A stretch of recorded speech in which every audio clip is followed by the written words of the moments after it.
Welcome, my dear Muslim brothers and sisters. As you know, we're discussing the life of our Prophet, Rasûl-i, in order to make sure that we lead our lives the way we're supposed to as Muslims. First, I'd like to read you something from the book that's called Ethics of Islam. It's something that was revealed by our Prophet, Rasûl-i, to his ashab. When fitna and fasad become rife among my ummah, that is among the Muslims, a person who adheres to my sunnat will attain sawabs, that is blessings, rewards in the hereafter, equal to the sum of the sawabs that will be given to 100 people who have attained martyrdom. This shows to us how important it is to follow the sunnats of our Prophet, Rasûl-i. So, let's continue reading about the life of our Prophet, Rasûl-i. Every year, on certain days, people would come to visit the Kâ'ba. They would come to visit Mecca from various cities. Rasûl-i met with those people as they arrived and spoke about Islam with each group. He advised them that Allahu Ta'ala was one, that is, there is no God but Allahu Ta'ala, and He was a true messenger. He announced that salvation was on this path. One day, Walîd bin Mugîra gathered the polytheists, and he said, "O Quraysh people, the season of visiting the Kâbe has come again. Muhammad's voice has spread all over the world. Arab tribes come to him. They become inclined to his sweet words and embrace his religion. We should find out a preventive measure. Let us agree on this, and let us not be contradictory with each other by saying different things about him." The Qurayshîs said, "O the father of Abdishams, you are the most farsighted among us. We will tell him whatever you see appropriate." When Walid replied, "No, you tell me, I will listen to you," they said, "Let us call him a soothsayer."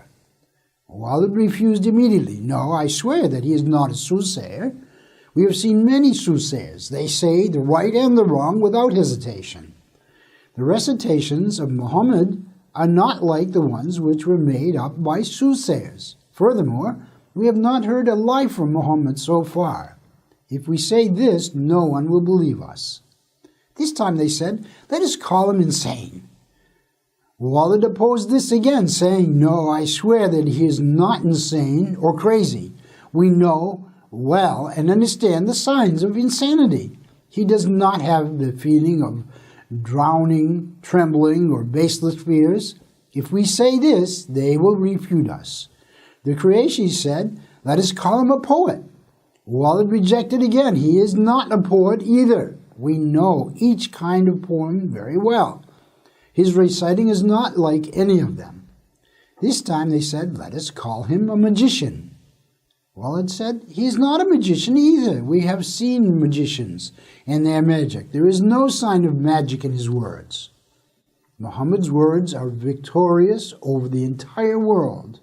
He is not an unknown person. We cannot stop people from talking to him. He is superior to the people in eloquence and fluency. In short, whatever we say about him, the people will understand that it is a lie." When the Qurayshîs could not find another thing, they said, "You are the oldest and most experienced of us. We will agree to what you say."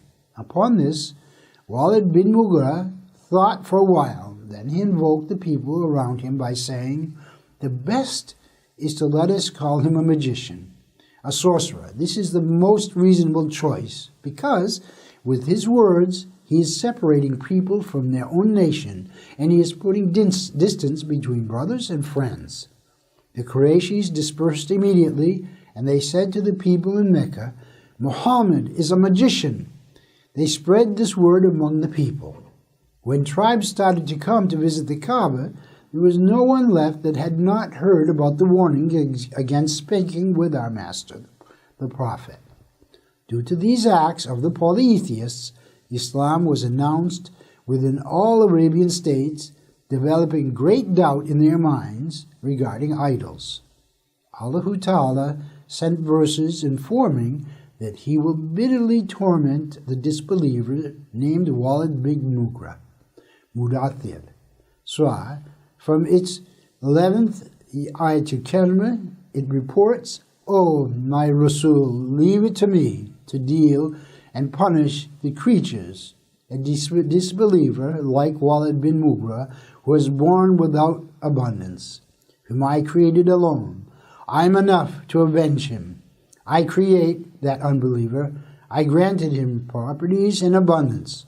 Afterwards, I made this ungrateful person who did not have anything to attain my blessings. I granted him many orchards, vineyards, and goods, and sons living with him in Mecca Mukarramah, to be by his side. They all lived in opulence. I made his life and position extended. He attained a high presidency in Mecca. He owned various vineyards and orchards between Mecca and Taif. Next, we're going to discuss further about the life of Rasûl sallallahu alaihi wasallam. Alaikum salam.